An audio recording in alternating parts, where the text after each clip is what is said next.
Ladies and gentlemen, welcome to Six and Out. My name is Abhiram Valala, and on today's show we have Aman Patel. Thanks, Sylvie. It's good to be on, and seen a couple of your interviews, so I'm happy to get a chance to be on here as well. Thank you for being on the show as well. So obviously, like you didn't start by being like a commentator. You like got the interest of cricket, and then like you gradually, from there you went up. So back then, like a couple years ago, when you go back when you played cricket, like how was it like back then? Like, did we have such great infrastructure compared to like now when we have Grand Prairie and all that? Like, what did we have back then, and like like compared to today, like if you were in the U.S., did you ever see like this high quality of cricket, like being a co-host of a T20 World Cup and now like hosting Major League? Like, how was it like back then? Yeah, so when I was playing, you said a couple of years ago. Jesus, I think I started well over 10 years ago. And then kind of the youth system that I was a part of with the Triangle Cricket League, it was pretty robust for what kind of was there at the time. But facilities, as you mentioned, weren't quite what they are today. Today, especially in North Carolina, I can speak to. We got a lot of grounds with nicely cut grass. It's low. You get runs on the ground. When we were growing up, it's either you can hit a six to score boundary or you're running between the wickets because there is no there are no fours being scored, which is nice as a bowler. No one's scoring a four on the ground because the grass is thick and playing a lot on Astro. We still have a lot of Astro, but kind of one of the big things that happened in North Carolina was Church Street Park. Kind of opened up in 2015 as a natural turf wicket, and we got to play a lot of youth games over there and series and bilateral series, and that was a lot of fun.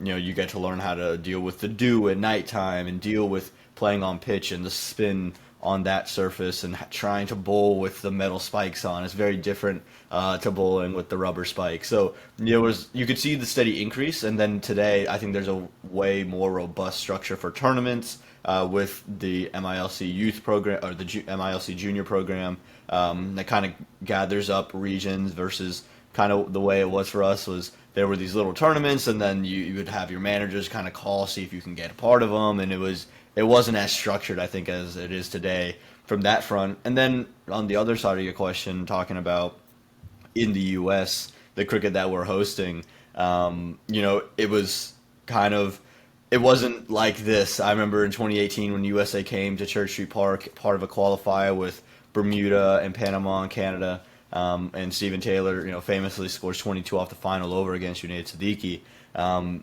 It was a very different feel from the World Cup, right? So you start there as the team started to develop and grow and get better and qualify for more and more things.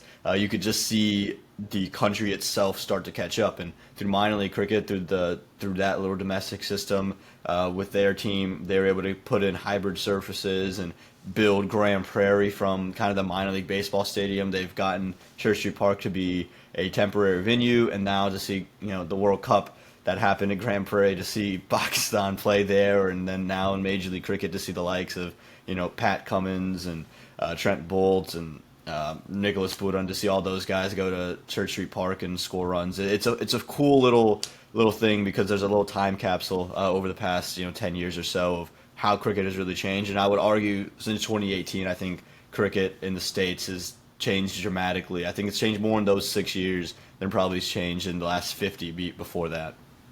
Yeah, I mean, obviously I'm from New Jersey, so like it was really like I think when I first started, like back in 2018. Of course, I didn't have any social media, so like I never even knew Yeah. USA had a cricket team until like maybe like 2021 when I Yeah. like watched minor league. And yeah, I think it was also a great experience. Like down here in New York, we saw India, Pakistan, Hmm. India, USA. I went to both of them, so it was like a really great experience, like to watch the game from really close. I like before that, I don't think I've ever gone to like a stadium that close to me and watched like such a great like game. So yeah, I think USA Cricket's really like doing a great thing here, like just by hosting these tournaments, getting it more exposure, and I think like later on in the future, I think USA will cricket will become a huge thing. So obviously now you're like a commentator, commentating in the T20 World Cup and a major league as well. So like, how was it? How did you start? Like, obviously you didn't like start from there, right? There had to be like some sort of like motivation to do it. So like, what really? Yeah, as a kid, I always loved sports. Sports was kind of the only thing I liked when I was growing up. You gave me like a plastic ball, and I could entertain myself for days on end. And then when I got introduced to kind of professional sports, it was the NFL was the first thing I ever watched, and I really loved it. And I remember listening to Jim Nance, still one of my favorite voices, Al Michaels, those guys, listening to them calling the games. I was like, that'd be really cool to do. And so I would mute the games that was watching that wasn't a team I was supporting or whatever, and I would call over that.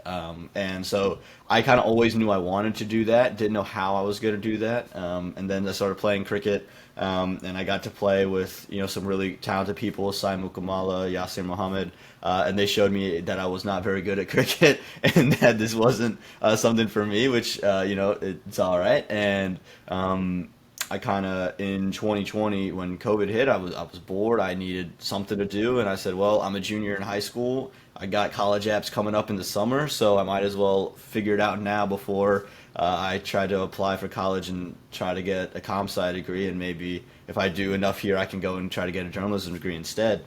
So I started a podcast, and people started listening to that, and then kind of shifted into the live sporting atmosphere. I got to do a tournament. I don't know if you've ever played in it, or even if it's still around, but the NYCL, which is kind of the big youth Not tournament. around, but like I played like two years of it. There you go. Yeah. So yeah, God, I'm old. But yeah, they set up a tripod with a phone and just let me talk straight into it. And then from there, went to the exhibition scene just in a minor league. I emailed the owners and said, "Hey, I'd love to be part of the team if you guys are putting something together." They let me on to there, and they just kept having me back in 2021. After that little 3 game stint in 2020, so I did minor league summer of 21, which was really cool experience. My first time really in like an actual environment doing it for a prolonged period of time. And then in December of 2021 was a really cool experience for me. Ireland was coming down to play the USA in Florida, and I was originally part of the media team. And then all the commentators basically got COVID. So Andrew Leonard, who was going to commentate the games, who was also kind of the head media guy at USA Cricket at the time, he knew kind of my background, so he called me the night before the first game and said, "Hey, if you get an at-home COVID test and we get you a plane ticket, will you come down here to do the two T20s?" And I said, "Absolutely, I'll do the two T20s." So I got down there. I flew in. I Ubered straight to the stadium, and I called the first T20, which we won, which was super cool. Spent the night in his room. He had a divider with a pull-out couch, and he was very willing to let me stay in there, which was great. And then got to do the second T20. So it was a crazy like, kind of 48 hours that I had there. And then in 2022, when USA held the ODI series with Nepal, UAE, Oman, is kind of dual tri-series, and Scotland was there as well. Andrew Leonard again called me and said, "Hey man, look, we'd love to have you back down there. I can't officially offer you a role as a commentator, but I can give you a couple of overs. If you're down here, we'll have you kind of like a runner, a liaison, basically." And I was just there to do whatever they needed. And then my reward was just to get a couple of overs every game. So I was nailing down pitch mats and putting up fences and kind of whatever the doctor ordered, bringing people drinks, grabbing them lunches, and then I would get a couple overs. And then there was a point where Lenny got sick, and so me and Peter Della Penna got to do 100 straight overs, which was pretty cool. And so it was really good experience doing a longer format. And so made my international debuts, and then in 2022, the summer of it with minor league, the folks there, Justin Gill and Josh Dascom, were really interested in getting me to travel around and work with the premium broadcast stream, which was really different from anything I had really done, where you have a producer in your ear and you have replays and they're talking to you about different stats packages and replay packages and what's coming up, and you can like request a replay. You're like, "Hey, this looked cool. Can I see this from this angle?" And they will run it in that angle. And you're like, "Wow, this is it's a next level of production."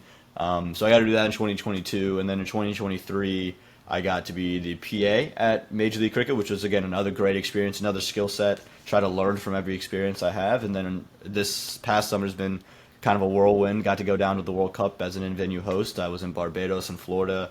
and I got to be part of the final down there in Barbados and work with these folks who just do everything. A lot of them are in Paris now working the Olympics, so like you get to just again learn from so many great folks. And I have a bunch of jealous family members that I was in the Kensington Oval when India won the World Cup. I've definitely gotten some phone calls from the folks back there about that. And then now into Major League, I got to be part of the broadcast team, so working with guys like Danny Morrison and Natalie Germanos. Andrew Leonard was part of the team, which was great to reconnect with him. Darren Gunga, Michael Hazeman, just the list goes on and on and on of really great individuals to learn from, talk to, and Scott Stivers, who works the IPL a bunch. So it was just a really good experience, and kind of been a whirlwind of the past, I'd say 4 years now. Yeah, I mean it's crazy. Like your experience is kind of, it's like, I don't know. It happened. It sounds like a long time, but like it just happened so quickly ever since 2023, 2024. That jump.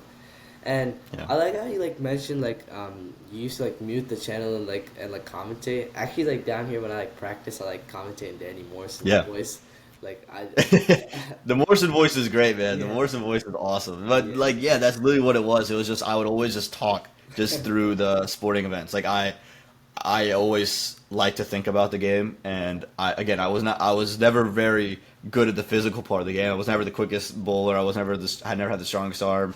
Really didn't have the greatest time with the bat in hand either. I was always late on everything. So, but what I could do is sit from the sideline and say, this would be a good ball to have. Could I bowl that ball? Absolutely not. But it'd be good to bowl, a little slower off cutter or something like that. So that was kind of just how it all kind of blossomed from there, and just wanted to take it forward. yeah. Yeah, I mean, thank you so much for your time.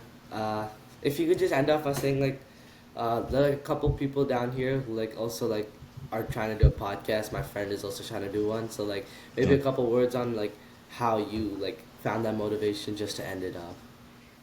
Yeah, I think the biggest thing is just you have to love it. I give tours for UNC Chapel Hill, where I just graduated from, and people ask me, is like, what advice would you give someone who's wanting to do journalism? I said, you got to love it, because there are going to be times where things don't work out. It doesn't feel like you're moving in any direction. But if you love it, you'll just keep doing it. And so if you are really passionate about it, you're going to get better because you're going to continuously do it. And as you get better, your style will improve. And so the big things for me is that you got to be passionate, you got to work hard, you got to be able to sit there and just do it, even if you don't think you're getting results. So work hard, be passionate, and then when people are around you, just be kind to those folks around you. And kindness goes a long way. If you're a good human, doors will open for you. Is what's kind of some things I've learned, is that everyone that I've met, I haven't had a bad experience with, which is kind of